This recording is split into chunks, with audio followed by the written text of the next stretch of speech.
जय हिंद मेरे प्यारे दोस्तों। मैं अमित एक बार फिर से स्वागत करता हूं आपके अपने परिवार जे एग्जाम में। जैसे कि दोस्तों आपको रीजनिंग की एक पर डे क्लास मिलती है जिसमें कि आपको 6 क्वेश्चन प्रैक्टिस के तौर पर दिए जाते हैं। ये क्वेश्चन ऐसे क्वेश्चन होते हैं जो कि आपके प्रीवियस पेपरों में आए हुए होते हैं, जिनको करने के बाद आपको एग्जाम में काफ़ी हेल्प मिलने वाली है। तो चलिएगा, इसी प्रकार से क्लास नंबर 39 है। इससे पहले अगर बात करी जाए तो क्लास नंबर 38 का ये वाले प्रैक्टिस सेट करा दें, और मैंने 150 प्रैक्टिस सेटों का आपका अलग से प्रैक्टिस सेट करा दिया। अगर आपने नहीं देखी तो प्लीज़ प्ले लिस्ट में जाइए, वहाँ जाकर आपको सब क्लासेस बेसिक मिल जाएंगी। तो चलिएगा, क्लास नंबर 39 का क्वेश्चन नंबर 1 देख लेते हैं।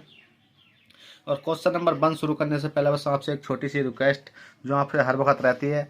बस आपको अगर ये वीडियो पसंद आए तो प्लीज़ वीडियो को लाइक कर देना, और चैनल पर फर्स्ट टाइम आ चुके हैं तो चैनल को सब्सक्राइब करके बेल बटन दबा देना। तो चलिएगा, चलते हैं क्वेश्चन की ओर। जैसे कि आपको दिख रहा होगा दिए गए प्रश्न में प्रश्नवाचक चिन्ह के स्थान पर क्या संख्या होगी। प्रश्नवाचक चिन्ह आपको दिखाई दे रहा होगा, कहाँ पर है ये एरिया भैया प्रश्नवाचक चिन्ह। अब इसके स्थान पर हमें संख्या लानी है। इसके स्थान पर संख्या लाने के लिए हमें कुछ नहीं करना, हमें ये देखना होगा ये सीरीज किस प्रकार से चल रही है। तो हमने क्या देखा कि 66 है, 66 से 198 तक पहुंचना होगा, या 66 से हमें 594 तक पहुंचना होगा। तो हमने क्या देखा, हमें एक चीज़ दिखाई दी, 66 की मल्टीप्लाई हमने 3 में करी तो 198 हमारा बन जाता है। जैसे ही हमने 66 है, ये वाला 66 की मल्टीप्लाई अगर हमने 3 में करी तो हमारा बन गया कितना, 198। 66 की मल्टीप्लाई 3 में करने पर 198 बन गया। और 198 की मल्टीप्लाई देख लेते हैं। 198 मल्टीप्लाई अगर 3 करने पर अगर हमारा ये बनता है तो इसका मतलब हम सही तरीके से जा रहे हैं। तो हमने देखा 198 मल्टीप्लाई 3 करी तो हमारा कितना बैठा, 594 बैठा। देखिएगा 594 बैठा। जैसे ही 594 बैठा, अब बात आती है कि यहाँ कौन सी संख्या आएगी। अब यह 594 मल्टीप्लाई 3 करेंगे तो हमारा बहुत लंबी संख्या आ जाएगी, पर हमारे पास तो क्या है, छोटी संख्या है। तो इसका मतलब है जो से 66 है, 66 में मल्टीप्लाई 3 की करी तो यहाँ एक ऐसी संख्या लानी है, यहाँ क्या लानी है, एक ऐसी संख्या लानी है जिससे कि मल्टीप्लाई करने से 66 बन जाए। कहने का मतलब ये है, जैसे कि कौन सा ये आपका कितना है, 66 बनना चाहिए। कितने से, मतलब यहाँ कोई ऐसी संख्या लानी होगी आपको कि आपका क्या बन जाए, 66 बन जाए। अब 66 लाने के लिए आपको ये पता है कि मल्टीप्लाई हम 3 की कर रहे थे तो 3 की तो आपको कंपलसरी करनी है, और गुणा करके क्वेश्चन मार्क। अब देखिए क्वेश्चन मार्क गुणा 3 बराबर 6। अगर हम क्वेश्चन मार्क की जगह संख्या निकालते हैं तो क्वेश्चन मार्क ऐसे ही रहने देते हैं, और 66 है, 66 मल्टीप्लाई बटे 3 कर देंगे तो 3 दूनी कितना हो जाता है, 6 होता था। 3 दूनी कितना हो जाता है, 6 हो जाता है, और 22 ही आपका राइट आंसर आ जाता है। क्वेश्चन मार्क बराबर कितना आ जाएगा आपका, 22 आ जाएगा, जो कि यहाँ पर क्या हो जाएगा, 22 आपका राइट आंसर हो जाएगा, जो आपका ऑप्शन नंबर ए में देखने को मिल जाएगा। चलिएगा, क्वेश्चन नंबर 2 हो चुका है। क्वेश्चन नंबर 3 देखते हैं, मतलब क्वेश्चन नंबर 1 हो चुका है। क्वेश्चन नंबर 2 देखते हैं, क्वेश्चन नंबर 2 क्या कहता है और हमें किस प्रकार से सोल्व करना है। तो देखिए गाइस, क्वेश्चन नंबर 2 आपका स्क्रीन पर है। क्वेश्चन नंबर 2 कहता है दिए गए प्रश्न में प्रश्नवाचक चिन्ह के स्थान पर क्या संख्या है। प्रश्नवाचक चिन्ह आपको दिखाई दे रहा होगा ये एरिया, इसके स्थान पर क्या संख्या होगी। इसके स्थान पर संख्या लाने के लिए हमें सबसे पहले तो ये देखना होगा कि इस वाली संख्या से ये संख्या कैसे बनी। जिस प्रकार से इस संख्या से ये बनेगी उसी प्रकार से हम इससे अगली संख्या बना देंगे।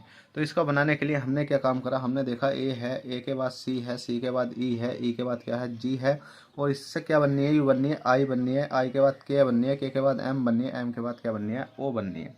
हमारी ये वाली संख्या अगर सिंपली बन नहीं है, ठीक है, क्या बननी है, ये वाली संख्या हमारी सिंपली बननी है। तो हमने देखा ए है, ए से अगर हम आई तक जाएंगे तो ए से आई तक जाने के लिए हमने देखा A B C D E F G H I, तो हमारा हो गया प्लस के 8। ठीक है, देख लेते हैं कहीं उल्टा तो नहीं है, उल्टा नहीं है, प्लस के 8 ही हो जाए। इसी प्रकार से हमने सी है, सी से अगर हम के तक जाएंगे तो कितना हो जाएगा, C D E F G H I J K, तो हमने देखा इसमें भी प्लस के 8 हो रहा है। और कहा जाए तो इनमें सब में क्या हो रहा है, आपका प्लस के 8 हो रहा है। ठीक है, इनमें सबके जब प्लस का 8 हो रहा है, इनमें प्लस का 8 हो रहा है, इसमें भी 8 और इसमें भी 8 हो रहा है, तो हमारी संख्या बचती है कौन सी, क्यू एस यू डब्ल्यू। अगर इनमें सब में प्लस के 8 करेंगे तो प्लस के 8, क्यू में प्लस के 8 करने पर क्या बन जाएगा आपका, बाई बन जाएगा। एस में प्लस के 8 करेंगे तो आपका क्या बन जाएगा, ए बन जाएगा। और यू में प्लस के 8 करेंगे तो आपका सी बन जाएगा। और डब्ल्यू में प्लस के 8 करेंगे तो आपका ई बन जाएगा। तो आपका राइट आंसर हो जाएगा by A C E, by ए सी ई आपका राइट आंसर हो जाएगा।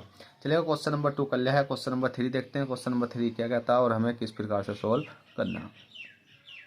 तो क्वेश्चन नंबर 3 कहता है दिए गए प्रश्न में प्रश्नवाचक चिन्ह के स्थान पर क्या संख्या होगी। प्रश्नवाचक चिन्ह आपको दिखाई दे रहा होगा ये एरिया, इसके स्थान पर संख्या लाने के लिए हमें सबसे पहले करना क्या होगा, सबसे पहले ये करना है कि हमें ये देखना है कि 4117 है, यू 5138 है, और 6169 है, और 9189 है, और अगली संख्या क्वेश्चन मार्क, मतलब क्या क्या संख्या आएगी। अगर हम देखा जाए तो हमने देखा 4 है, 5 है, 6 है, पर यहाँ तो संख्या घट रही है, 11 है, क्योंकि बड़ी संख्या है। अगर हम इसमें अंतर भी करेंगे तो बहुत लंबा बैठ जाएगा। पर हमें जब भी क्वेश्चन की संख्या डिजिट बड़ी दिखाई देती है तो आपको क्या सोचना चाहिए कि यह क्वेश्चन बहुत ही हल्का है और ईजी है। इसका कारण एक ही रहता है, क्योंकि अगर आपको छोटी संख्या अगर देगा, 7 देगा, 10 देगा, 15 देगा, 20 देगा, तो आपको अंतर निकालना होता है। भले ही इसमें भी आप अंतर निकालने की कोशिश करोगे, पर आपको हमेशा याद रखना, जब एग्जामिनर क्या होता है, अगर अच्छा एग्जाम है, सीजीएल वगैरह का अगर एग्जाम है, तो उसमें क्या दे सकता है, इन क्वेश्चनों को बहुत ही दे सकता है बाई चांस, मतलब थोड़ा सा हार्ड बनाकर। नहीं तो आपको ये सोचना है कि ये क्वेश्चन बहुत इजी होने वाला है। क्यों? हमने देखा 7 और 4 है, इन दोनों को जोड़ेंगे तो हमारी बीच की संख्या निकल कर आ जाएगी। अगर इन्हें प्लस करेंगे तो हमारी ये वाली बीच की संख्या निकल कर आ जाएगी, कौन सी? 11। इसी प्रकार से 5 है, 8 5 कितने होते हैं आपके, प्लस करेंगे तो इनकी आ जाएगी 13। और इसी प्रकार 6 9 6 कितने होते हैं आपके, प्लस के 15 होते हैं। इसी प्रकार से 9 9 कितने होते हैं आपके, ये 18 होते हैं। देखेगा इसी प्रकार से अब हमें इसमें देखना है कि लास्ट की दोनों संख्या, मतलब फर्स्ट सेकंड और फर्स्ट वाली और लास्ट वाली जोड़ के बीच की बनी, फर्स्ट वाली और लास्ट की जोड़ के बीच की बनी, फर्स्ट वाली लास्ट की जोड़ के बीच की बननी है। तो हम इन ऑप्शनों में देखना है कि हमें कौन सी संख्या ऐसी बनेगी जो फर्स्ट और लास्ट की जोड़ कर मतलब बीच वाली संख्या बन जाए। हमने देखा 8 है, 8 अरे कितना हो गया, 9 हो गया, पर ये तो नहीं बननी होगी। तो हमने देखेंगे 7 है, 9 तो ये भी नहीं बनने की है, और 8 और 5 देखेंगे 13, ये भी नहीं बनने की है, और 8 और 9 देखेंगे, 8 दूनी 16, अरे कितने हो रही है, 17। तो हमने देखा कौन सी बननी है, हमारी 8 बननी है। और 1 1 7, अगर हम इन दोनों को जोड़ेंगे, 8 और 9 को प्लस करेंगे तो कितनी बन जाएगी हमारे, कितना, ये 17 है, ठीक है। और ये कितना, 9 है, मतलब 8 1 7 9। अगर हम इनको जोड़ कर देखेंगे तो 8 दूनी 16 और 1 17, तो कितनी बैठेगी हमारी, 17 बैठेगी। और यही वाला ऑप्शन नंबर डी हमारा राइट आंसर हो जाएगा। चलिए क्वेश्चन नंबर 3 कर लिया, क्वेश्चन नंबर 4 देखते हैं। क्वेश्चन नंबर 4 क्या कहता है और हमें किस प्रकार से सोल्व करना। चलिए क्वेश्चन नंबर 4 की ओर चलते हैं। तो देखिए गाइस, क्वेश्चन नंबर 4 आपकी स्क्रीन पर है। क्वेश्चन नंबर 4 क्या कहता है और हमें किस प्रकार से सोल्व करना। क्वेश्चन नंबर 4 कहता है, दिए गए प्रश्न में प्रश्नवाचक चिन्ह के स्थान पर क्या संख्या होगी। प्रश्नवाचक चिन्ह आपको दिखाई दे रहा होगा, ये एरिया। इसके स्थान पर संख्या लाने के लिए हमें सिंपली करना क्या होगा, कुछ नहीं करना है। आपको देखना m गुणा n बराबर 13 गुणा 14 है, मतलब m गुणा n अनुपात 13 गुणा 14 है, और समानुपात f गुणा r बराबर क्वेश्चन मार्क है। इसके स्थान पर संख्या लाने के लिए हमें एक सिंपल बात करनी है कि m गुणा n से 13 गुणा 14 कैसे बना। जिस प्रकार से m गुणा n से 13 गुणा 14 बनेगा, उसी प्रकार से इस वाली संख्या से हम अगली संख्या बना देंगे। पर हमने देखा m का जो कोड होता है वो 13 होता है, m का कोड 13 होता है, और n का कोड कितना होता है आपका, 14 होता है। तो इसी प्रकार से f है, f गुणा r, इनके हमें कोड याद होने चाहिए। तो f का कोड क्या उतना हो जाएगा आपका, और r का कोड आपका कितना हो जाएगा, ये आपको बताइए जल्दी से, कितना कितना हो जाएगा। या अगर बात करी जाए, f है ABCDEF, f बराबर कितना होता है आपका, 6 होता है, f बराबर 6 होता है। और r बराबर कितना होता है आपका, r बराबर आपका 18 होता है, ठीक है। r बराबर कितना होता है, 18 होता है। तो 6 गुणा 18 आपका राइट आंसर हो जाएगा। चलिएगा, बहुत ही सिंपल सवाल था, इस सवाल में कुछ भी नहीं था, बस आपको नंबर याद होने चाहिए कि ये किस प्रकार से है, कि n का कोड कितना और m का कोड कितना है। चलिए क्वेश्चन नंबर 4 हो गया, क्वेश्चन नंबर 5 की ओर चलते हैं। क्वेश्चन नंबर 5 क्या कहता है, देखिए गाइस, क्वेश्चन नंबर 5 है। क्वेश्चन नंबर 5 कहता है, दिए गए प्रश्न में विषम संख्या होगी। अब विषम संख्या की जब बात करी गई है तो विषम संख्या ढूंढने के लिए हमें क्या करना होगा। मैंने अधिकांश इस प्रकार के क्वेश्चन काफ़ी कराए हैं, और हर क्वेश्चन में आपको यही बताता हूँ कि आपको 3 टाइप बता देता हूँ मैं एकदम से ही। आपको करना क्या होता है, जब भी इस क्वेश्चन को देखो तो आपको कुछ नहीं करना, या तो आप इन दोनों संख्याओं को क्या करके देखो, इन दोनों संख्याओं को अंतर करके देखो, अंतर का मतलब माइनस करके देखो। माइनस करने के बाद 3 संख्या एक सी आनी चाहिए, एक संख्या अलग आनी चाहिए, तो आपका आंसर हो सकता है। अगर इस प्रकार से भी नहीं है तो आपको क्या करना चाहिए, तुरंत एक प्लस करके देखना चाहिए। प्लस करने के बाद भी अगर एक संख्या, मतलब 3 प्लस करने के बाद 3 संख्या एक सी आती है, एक संख्या अलग आती है, तो आपका मतलब आंसर हो सकता है। उसके बाद में अगर नहीं आ पा रही तो आपको क्या करना है, इस वाली संख्या और इस वाली संख्या को क्या करना, गुणा करना है। मतलब इस वाली इन सारी संख्याओं को जोड़ कर देख लेना, 5 2 6 8 को जोड़ कर देख लेना। अगर इस प्रकार से भी नहीं आती तो आपको क्या करना होता है, इस वाली संख्या और इस वाली संख्या का, और इस वाली संख्या के इन दोनों का गुणा करते हैं, तो देख लेते हैं कि 8 दूनी, जैसे 6 दूनी 12 है, और 8 में 8 दूनी कितना, मतलब 8 पंजे 40 है। मतलब दोनों इक्वल आनी चाहिए, ठीक है। इक्वल आने के बाद एक संख्या अलग होगी, इस प्रकार से भी कर सकते हो। मतलब आपको कई प्रकार के टाइप बताए मैंने, और आप ये भी देख सकते हो, ये स्क्वायर है और ये वर्ग है, तो आपको ये देखना है कि स्क्वायर कौन से पे है और वर्ग कौन से पे है, मतलब एक विषम कौन सा है, ठीक है। आपको कई टाइप के सवाल मैंने कराए हैं, तो इसलिए कहता हूँ कि वीडियो पूरा देखा करो। अब इसमें बात करी जाए तो इसमें कुछ नहीं है, इसमें 62 है, 52 है, 52 मतलब 68 है, 68 में से 52 जैसे माइनस किया 68 है, 68 माइनस के जैसे 52 करा हमने, तो हमारा बचता है कितना, 16। इसी प्रकार से हमारा कितना 77 है, 77 माइनस के 63 करेंगे तो हमारा बचता है कितना, 14। ठीक है। और इसी प्रकार से हमने देखा 80 है, 80 माइनस के 64 करेंगे तो हमारा कितना बचता है, 16 बचता है। और हमने देखा 66 है, 66 माइनस के जैसे ही हमने 50 करा तो हमारा कितना बचता है, 16 बचता है। तो हमसे विषम संख्या पूछी गई तो विषम संख्या के लिए हमारा 14 राइट आंसर हो जाएगा। क्योंकि हमसे विषम संख्या पूछी गई है, क्योंकि तीन तो सेम एक सी हैं। विषम संख्या का मतलब है जो इन तीनों से, इन चारों, इन सबसे मतलब अलग हो। अलग का मतलब ये तीन एक सी हो और एक मतलब अलग हो। तो इसमें विषम है, वही वाला आपका राइट आंसर है। ऑप्शन नंबर कौन सा है, बी आपका राइट आंसर हो जाएगा।